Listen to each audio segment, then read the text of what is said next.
来关心清明连假前一天，花莲发生大地震，山崩地裂，交通受影响。即嘛地书讲，即届连假花莲的停放率有7成5，也毋过地震了后，即嘛剩2成。花莲的观光协会就估计讲，可能即嘛要等到休热，生理才会恢复。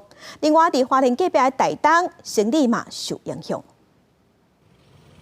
花莲大地震过后，转来到历史真久的花莲国军英雄馆，外壁规个碧起牛条弯桥变形，紧急救封锁线禁止挖过来。业者讲，目前除了找结构技师评估补强，卖暂停营业1个月。后续有人打电话进来，或是运用网络来定位的订房的，我们都直接跟他说，我们现在没有办法营业。那已经有付定金的，我们都会在下个礼拜1正式上班之后，会把这些相关的资料会全额的退款。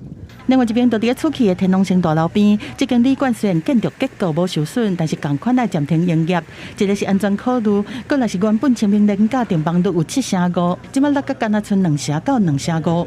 清明连假期间，因为地震关系无法前来的客人，我们所有的会员饭店大家也都提供了弹性的做法包含免费退费，或者是可以选择保留定金使用3到6个月。花莲观光协会估计4月到10月，花莲的观光有可能规个拢乌有去啊，爱到休热才会回温。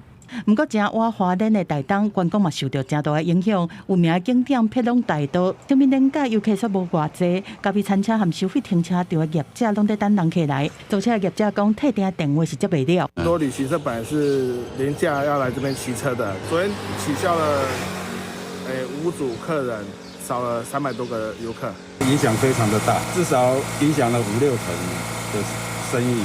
清明连假第一天，一大堆往返花东的车，拢该行台九线南回公路。